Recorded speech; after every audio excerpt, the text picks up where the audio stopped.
شروع کرتا ہوں اللہ کے نام سے جو بڑا مہربان نہایت رحم والا ہے۔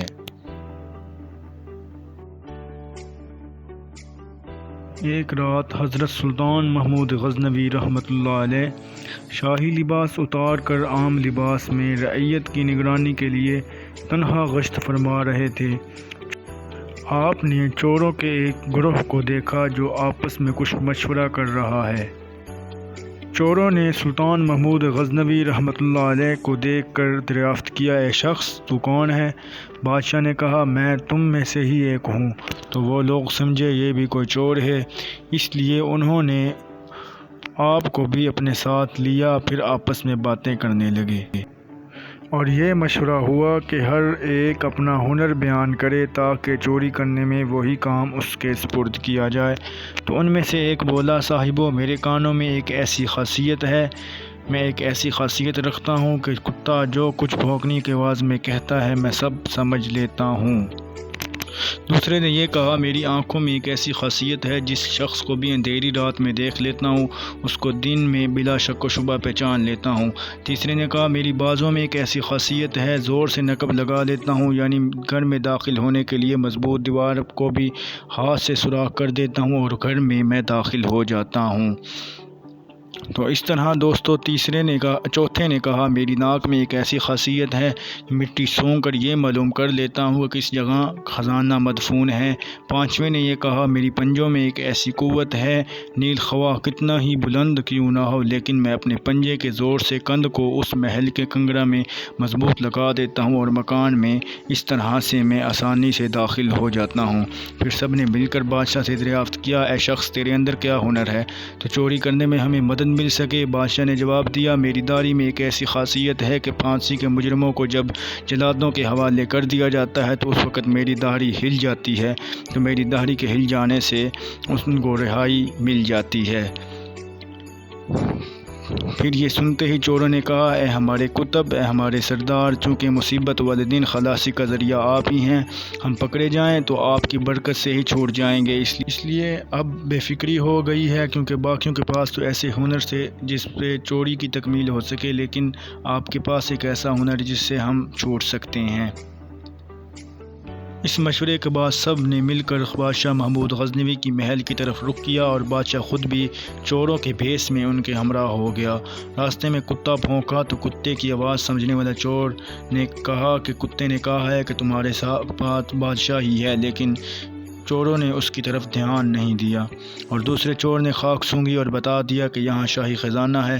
تیسرے چور نے کمند پھینکی اور شاہی محل میں داخل ہو گیا۔ نقب زن نے نقب لگا دی، قیمتی سامان لوٹا اور آپس میں خزانہ تقسیم کر لیا۔ جلدی ہر ایک نے اپنے حصے میں آنے والے چوری کا مال چھپا لیا۔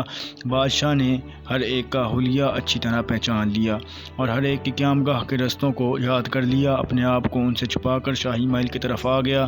عدالت میں سب ماجرا بیان کیا اور سپاہیوں کو یہ حکم دیا کہ سب کو گرفتار کر لاؤ اور سزائے موت سنا دو۔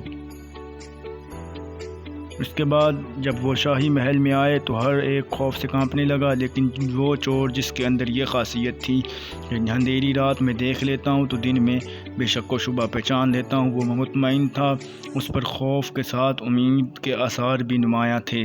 غیر انتقامی سے خوف اور لطف سلطانی کا امیدوار تھا، حسب وعدہ جب داڑھی ہل جائے گی تو رہائی ہوے گی۔ اب اس نے یہ سوچا کہ میں اپنے تمام گروہ کو بھی رہا کروا لوں گا اور بادشاہ حسن اخلاق کی بنیاد پر پہچاننے والے سے اعراض نہ کرے گا بلکہ درخواست قبول کر کے سب کو چھوڑ دے گا۔ اب اس شخص کا چہرہ خوف اور امید سے زرد بھی ہو رہا تھا، سرخ بھی ہو رہا تھا۔ بادشاہ نے ادھر حکم دے دیا کہ سب کو جلادوں کے حوالے کر دو اور سولی پر لٹکا دو۔ یہ سنتے ہی اس چور نے دل کو سنبھال کر ادب سے عرض کیا، اگر اجازت ہو تو ایک بات میں عرض کرنا چاہتا ہوں۔ تو بادشاہ نے فرمایا، کہو کیا کہنا چاہتے ہو؟ تو اس نے کہا، حضور ہم میں سے ہر ایک نے اپنا مجرمانہ ہنر کی تکمیل کر دی، اب شاہانہ ہنر کا ظہور حسب وعدہ فرما دیجئے۔ میں نے آپ کو پہچان لیا ہے، آپ نے وعدہ فرمایا تھا کہ جب میری داڑھی ہلے گی تو مجرم خلاصی پا جائیں گے، لہٰذا بادشاہ سلامت اپنی داڑھی ہلا دیجئے۔ آپ کے لطف کے صدقے ہم سب اپنے جرائم کی سزا سے نجات پا جائیں گے۔ ہمارے ہنروں نے تو ہمیں سولی تک پہنچا دیا، اب آپ کا ہنر ہی ہمیں اس عذاب سے نجات دلا سکتا ہے۔ اب صرف آپ کا ہنر ہی ہمیں عذاب سے نجات دلا سکتا ہے۔ آپ کے ہنر کے ظہور کا ہی یہی وقت ہے۔ جی ہاں، جلد داڑھی ہلائیے، کیونکہ خوف سے ہمارے کلیجے منہ کو آ رہے ہیں۔ اپنی داڑھی کی خاصیت سے ہمیں جلد مسرور فرمائیں اور ہمیں اس عذاب سے نجات دلائیں۔ اس کا بادشاہ کا درائے کرم مجرمین کی فریاد و آہذاری سن کر جوش میں آ گیا اور ارشاد فرمایا، ہر شخص اپنی اپنی خاصیت دکھا دی، حتیٰ کہ تمہارے کمال اور تمہارے ہنر نے تمہاری گردنوں کو عذاب میں مبتلا کر دیا، سوائے اس شخص کے یہ سلطان کا عارف تھا۔ اس نظر نے رات کی تاریکی میں ہمیں دیکھ لیا تھا، ہمیں پہچان لیا تھا۔ اس شخص کی اس نگاہ کے صدقے جاؤ، میں سب تم کو رہا کرتا ہوں۔ مجھے اس پہچاننے والی آنکھ سے بہت زیادہ شرم آتی ہے کہ میں اپنا ہنر اس کے سامنے ظاہر نہ کر دوں۔ اس واقعے سے ہمیں یہ سبق ملتا ہے کہ اگر ہم اس دنیا کے ظلمت کدوں اور تاریکی میں اللہ تعالیٰ کی معرفت رکھنے والی نظر حاصل کر لیں تو قیامت کے دن عدالت میں جب ان گناہوں کی وجہ سے جہنم کے مستحق ہوں گے جن کی وجہ سے جن کو ہم دنیا میں بڑا کمال اور ہنر سمجھتے تھے، تو یہ رحمت کی نگاہ ہمیں بچا سکے گی قیامت والے دن۔ شکریہ، ویڈیو دیکھنے کا بہت بہت شکریہ۔